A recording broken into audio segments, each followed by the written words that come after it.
सिकंदरा में चुनावी जनसभा में उपस्थित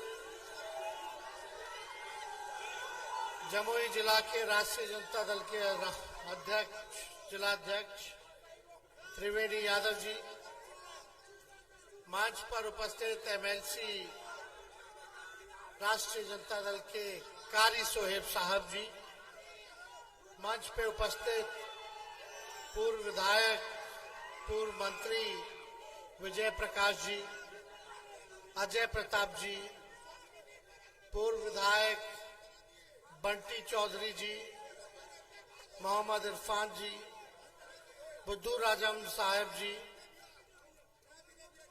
बबलू यादव जी, रामविलास यादव जी, शिव कुमार यादव जी, मुकेश जी और राष्ट्रीय Janata Dal Congress party left party VIP party के सभी हमारे कार्यकर्तागण, नेतागण, पदाधिकारीगण और सिकंदरा की महान जनता, हमारे बुजुर्ग अभिभावक को यहीं से पैर छू करके प्रणाम करते हैं, माताएं बहनों को प्रणाम करते हैं और सभी नौजवान युवा को यहीं से गले लगाते हैं।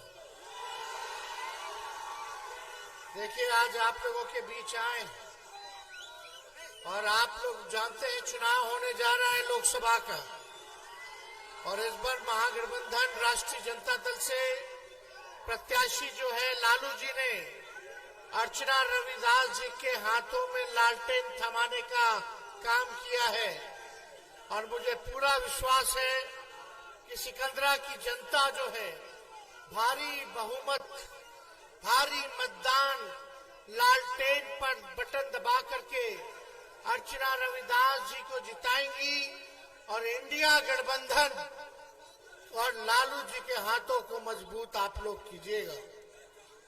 हम लोग मोदी जी का बात करने नहीं आए, हम लोग मुद्दे की बात करना है।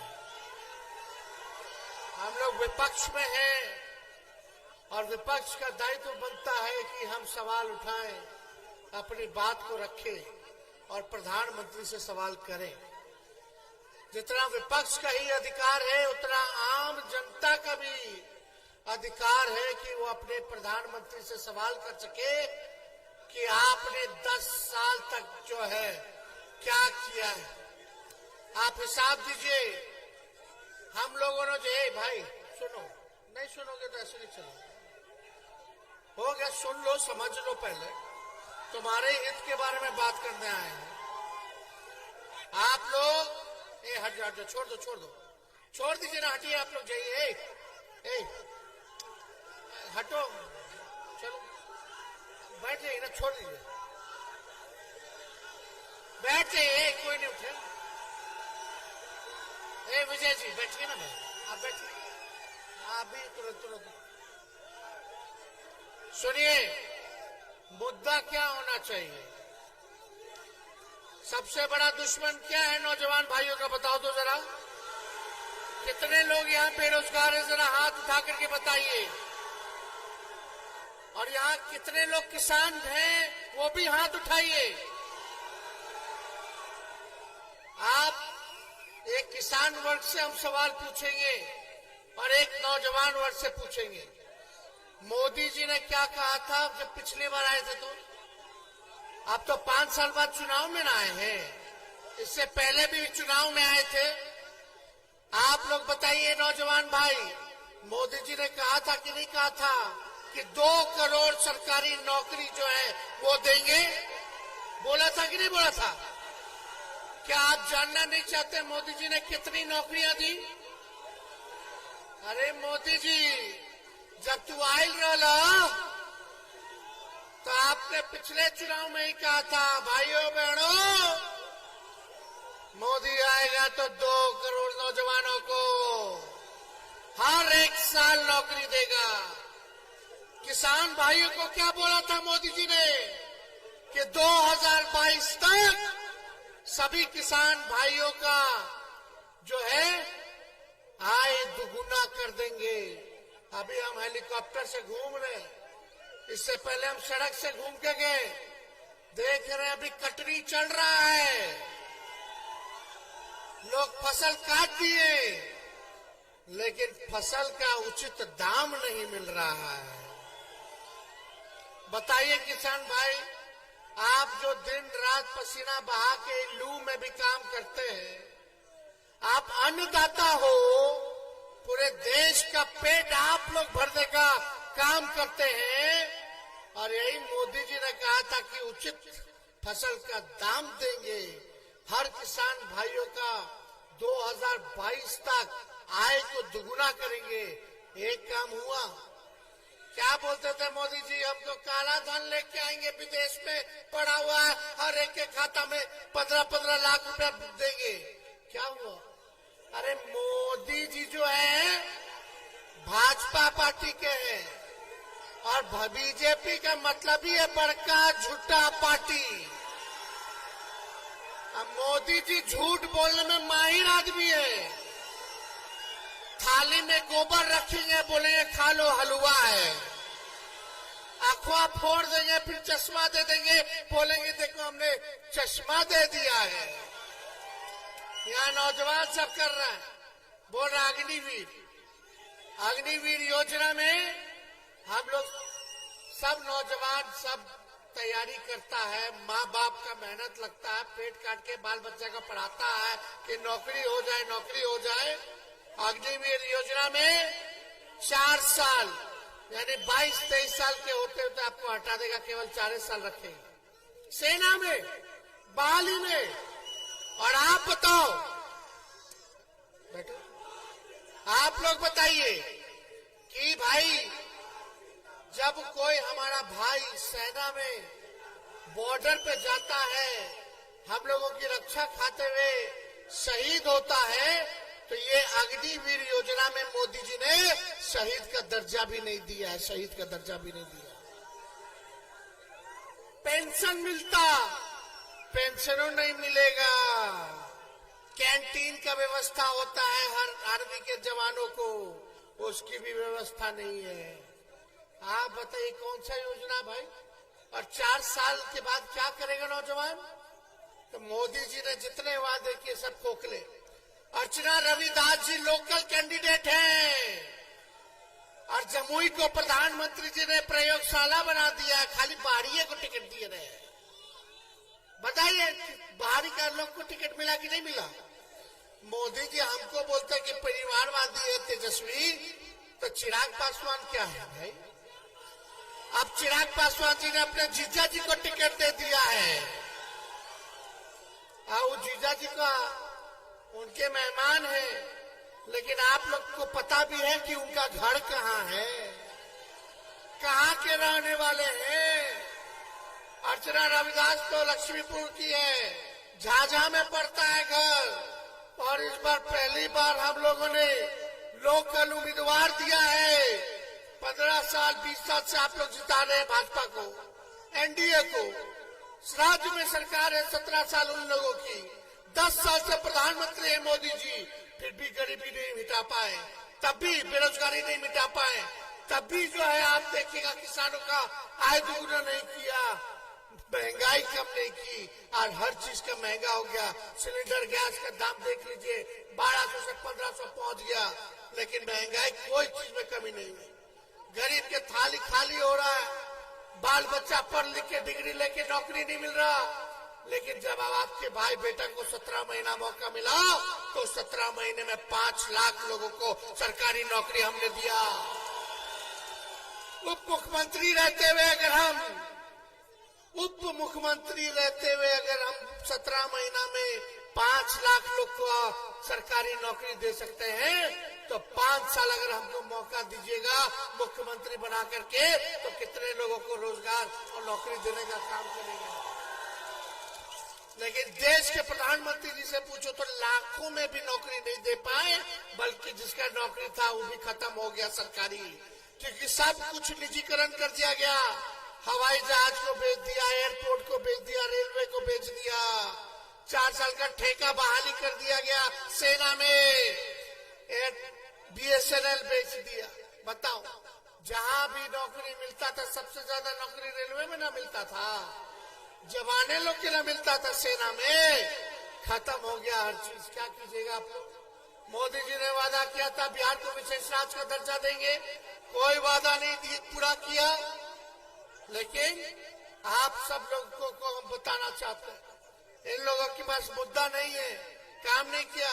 जब तेजस्वी को मौका मिला 17 महीने, तो जितनी आंगनबाड़ी महिला थी, ममता आशा थी, जितने हमारे तालीमी मरकज के लोग थे, टोला सेवक थे, विकास मित्र थे, सबके आय को दुगुना हम लोगों ने किया।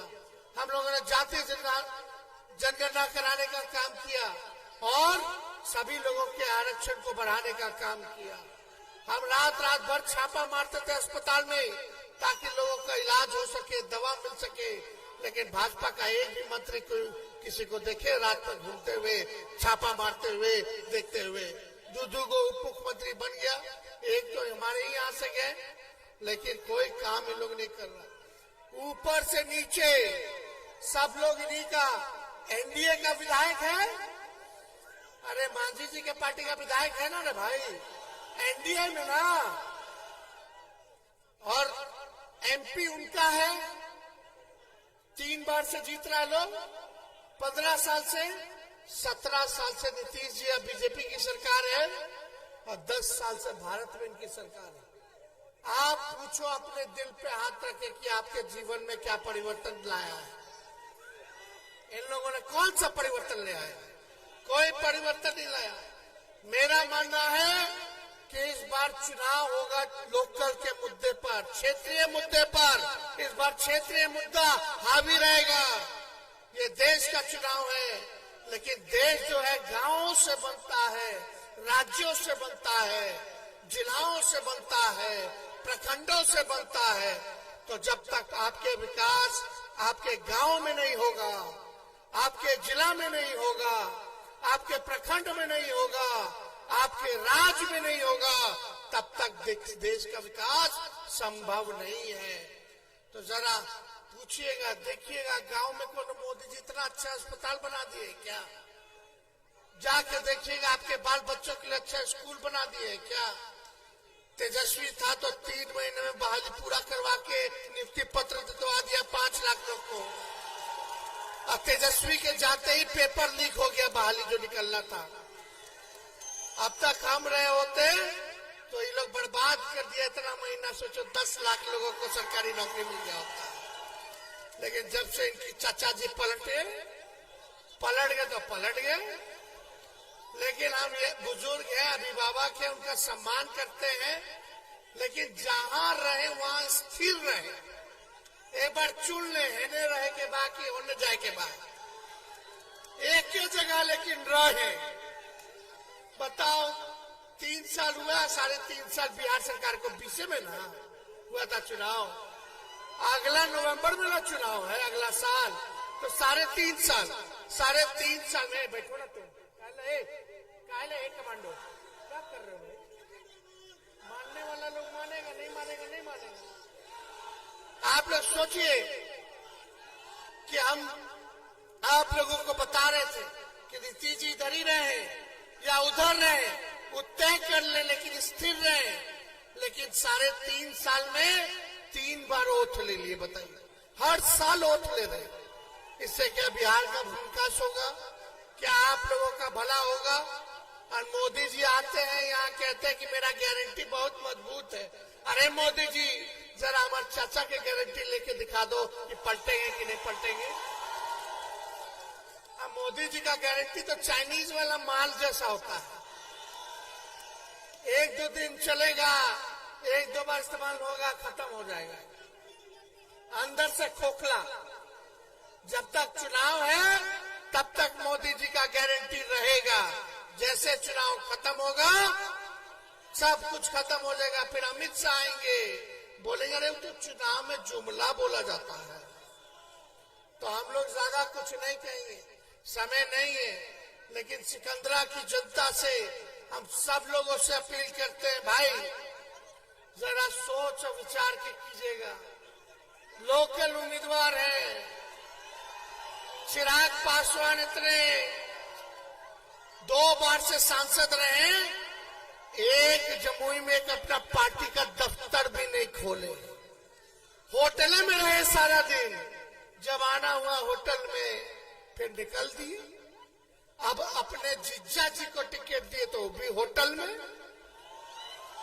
अरे रात में दिक्कत होगा तो कहाँ जाइएगा, किसके पास जाइएगा, केकरा ढूंढिएगा, कोई मिले वाला हो? तब मोदी जी का गारंटी याद आएगा, देखो हम फिर ठगा गए, समझे? अरे मोदी जी आप इतना बोलते हैं परिवारवाद परिवारवाद, तो चिराग जी रामलीला जी के बेटे हैं, उनका भाई चाचा भतीजा सब अब दमादो आ गए हैं राजनीति में। और चिराग जी कहते हैं कि हनुमान है, वहां परिवारवाद मोदी जी को नहीं लौका। हम जीतन राम मांझी उनका बेटा, उनकी समधो सब है, तब ठीक है। जगह जगह बीजेपी ने नवादा से ठाकुर को टिकट दिया है, सीपी ठाकुर जी के बेटे, और औरंगाबाद में भी जो कांग्रेस पार्टी में नेता थे उनका बेटा को टिकट दिया। सब जगह परिवारवाद वाले को टिकट बांट रहे हैं और आ करके कहेंगे कि देखो परिवारवाद खत्म होना चाहिए।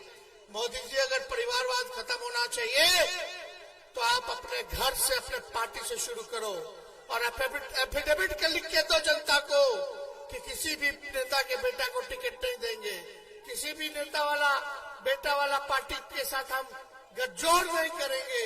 काहे हम मांझी जी को चिराग पासवान जी को रखे हैं और जहां जहां भाजपा को टिकट मिल रहा सब परिवार वाले लोग को टिकट मिल रहा। कथनी और करनी में अंतर है, ये झूठ बोलते हैं, इसलिए इन लोगों से सावधान रहना। अभी रामनवमी आएगा, हम लोगों ने कलम बांटा है, कितना परिवार का 5 लाख परिवार को हम लोगों ने उस घर में नौकरी दिया है, खुशी है, खुशहाल है। लेकिन रामनवमी आ रहा है, मोदी जी आएंगे फिर हिंदू मुसलमान की बात करेंगे। हम तो कलम बांटे, वो लोग तलवार बंटवाएंगे। नौजवान को नुकसान नहीं, सबको नुकसान होगा। नफरत की राजनीति होगी, अगर दंगा फसाद होगा तो आपका भाई बेटा जेल जाएगा, फिर कराते रहिए बेल, अब बिना थाना में घूस दिए हुए होता नहीं है कुछ। आप परेशान, आपके माता बाबूजी भाई बहन पत्नी सब परेशान कि जेल चल गया लड़कवा, जेल चल गया, दंगा हुई था, अब घूस मांगेगा पुलिस वाला, आप फिर कोर्ट कचहरी जाइएगा, जिंदगी तबाह हो जाएगा 5 साल। अब मोदी जी फिर देखो नफरत फैला के राज करेंगे और आपको भोगना होगा। और जिसके घर में हमने नौकरी दिया, जो नौजवान का ब्याह नहीं हुआ था ब्याह हो गया, तो आपको कैसा सरकार चाहिए? नौकरी देने वाला कि कलम देने वाला कि तलवार देने वाला? अमन चैन कायम रहेगा, भाईचारा कायम रहेगी, तब हम लोग जो विकास कर सकते हैं। आपस में मिलकर रहिए और अर्चना रविदास जी को भारी मतों से जिताइए। जिताइएगा ना? दोनों हाथ उठा करके सब लोग बताइए, जिताइएगा ना? विजय का माला दे दे। बहुत बहुत धन्यवाद। जय हिंद, जय बिहार।